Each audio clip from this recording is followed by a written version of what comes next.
ڕێز و سڵاوبوویەوە بینەران و گوێگرانی خۆشەویستی تەلەڤیزیۆنی کۆمەڵە لەگەڵتاندام بۆ پێشکەشکردنی گەشتی هەواڵەکانی ئەمڕۆی ڕۆژی سەرتاش بەسەر چەند هەواڵێک دەست پێ دەکەین. جێگیربوونی بەربڵاوی خاڵی پشکنین و فڕێنی فڕۆکە بەسەر شاری کرماشاندا. ناڕزایەتی خەڵکی ئاوایی پیرەکانی پیرانشار. هەڕەشەی هێرشکردنە سەر ڕۆژئاوا لەلایەن تەحریر و شام. ناڕزایەتی خەنشینکراوانی زانکۆی زانستە پزیشکیەکان. و گیان لە دەستدانی بەندکراوێکی سیاسی لە ژێر ئەشکەنجەدا.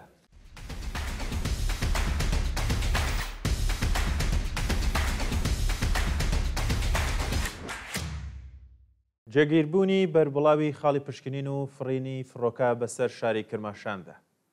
لە ڕۆژانی ڕابردوودا هێزە نظامیەکانی ڕژێمی کۆماری ئیسلامی بە جێگیرکردنی بەربڵاوی خاڵی پشکنین و هەروەها هەڵفڕاندنی فڕۆکەی شەڕ بەسەر ئەو شارەوە ترس و دڵڕاوکەیەکی زۆریان خستوەتە دڵی خەڵکەوە. بە پێڕاپۆرتەکان ڕژێم لە ناوچەکانی بلواری تاقبوستان و دەوڵەت ئاباد و هەروەها شەقامی نەخۆشخانەی ئیمام عەلی هێزێکی زۆری جێگیر کردووە و هاوکات لە ناوچە جیاوازەکانی ئەو شارە. بە دانانی خاڵی پشکنین زۆربەی ئۆتۆمبیلەکان و کەسەکان ئەپشکنن. جێگەی ئاماژەشە کە لە چەند هەفتەی ڕابردوودا کۆماری ئیسلامی بە بیانووی بەرەنگاربوونەوەی موساد ژمارەیەکی زۆر لە هاوڵاتیانی دەست بەسەر یان بە شێوەیەکی ڕاستەوخۆ بە بێ ئاگاداری تەقەی لێکردوون. ناڕزایەتی خەڵکی ئاوایی پیرەکانی پیرانشار. بە پێی هەواڵی گەیشتوو دانیشتوانی گوندی پیرەکانی پیرانشار دژ بە نەبوونی ئاوی خواردنەوە ناڕزایەتیان دەربڕیوە و خوازیاری پێداچوونەوەی بەرپرسان لەسەر کێشەی ئاو بوون. خەڵکی ناڕازی ئاماژەیان بەوە کردووە کە ڕۆژانە بە تەنیا 2 کاتژمێر ئاوی خواردنەوەیان بۆ دابین دەکرێت و ئەمەش کێشەی لە ژیان و مایشەتیاندا ساز کردووە. ئەمە لە کاتێکدایە کە کوردستان لە بواری سەرچاوئاویەکانی زۆر دەوڵەمەندە، بەڵام بەهۆی نابەرپرسیاری و ناکارەمەی بەرپرسان و ڕژیم زۆربەی کانیاوەکان و چەمەکان وشک بوون. ئاگرگرتنی ناوەندێکی بازرگانی لە شاری سنە ڕۆژی هەینی 24 گەلاوێژ 1404 هەتاوی پاساژی ئاشنا کە یەک لە ناوەندە بازرگانیەکانی شاری سنەیە بە هۆکارێکی نادیار ئاگری گرت و زیاتر لە 20 دوکان تێیدا لە ئەگردا سووتان. بە پێی سەرچاوەکانی هەواڵ هێشتا سەبارەت بە هۆکاری ئەم کارە ساتە و هەروەها ژمارەی برینداران ڕوونکردنەوەیەک بڵاو نەکراوەتەوە، بەڵام زیانێکی زۆر بەر ئەو ناوەندە و داهاتی خەڵک کەوتووە. شایانی باسە لە ڕۆژانی ڕابردوودا بەهۆی بەرز و نزمی ڤۆڵتی کارەبا و پچڕانی بێئاگاداری کارەبا ژمارەیەکی زۆر لە ماڵی هاوڵاتیان و هەروەها کارگە لە شارۆچکە پیشەسازیەکان لاگردا سوتاون. برینداربوونی کۆڵبەرێک لە ناوچە سنووریەکانی نەوسود. بەیانی ڕۆژی سێشەمە 21 گەلاوێژی 1404 هەتاوی کۆڵبەرێک لە ناوچە سنووریەکانی نەوسود بەهۆی تەقینەوەی مینە بەجێماوەکانی شەڕی نێوان ئێران و عێراق بە ناوی ئەمین بریندار بوو.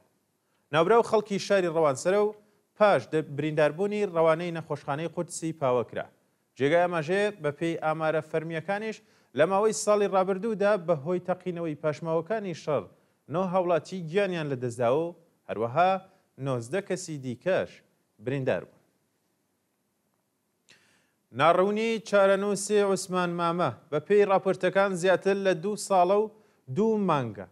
عوسمان مامە تەمەن 57 ساڵ و خەڵکی شاری بۆکان لەلایەن ناوەندە ئەمنیەتیەکانی ڕژێمەوە دەست بەسەر کراوە و هێشتا هیچ هەواڵێک سەبارەت بەو بەندکراوە لەبەردەستدانیە.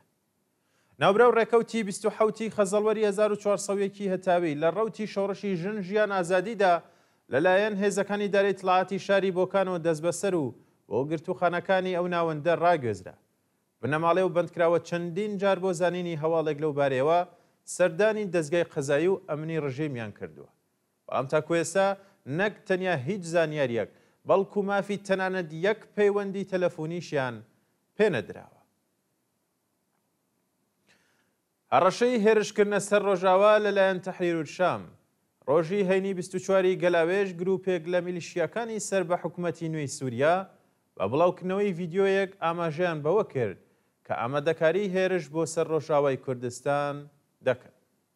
لە ڕۆژانی ڕابردوودا هێزەکانی سووریای دیموکراتیک بە هاوکاری هێزەکانی هەوپۆیمانی نێودەوڵەتی هێرشیان کردووەتە سەر چەتەکانی تەحریر و شام و میلیشیاکانی سەر بەو گروپە تیرۆریستیە کە لە ئەنجامی ئەو هێرشانەدا چەندین جبەخانەی چەتەکان لە ناوچوون و بەدەیان کەسیان لێکوژرا و بریندار بووە.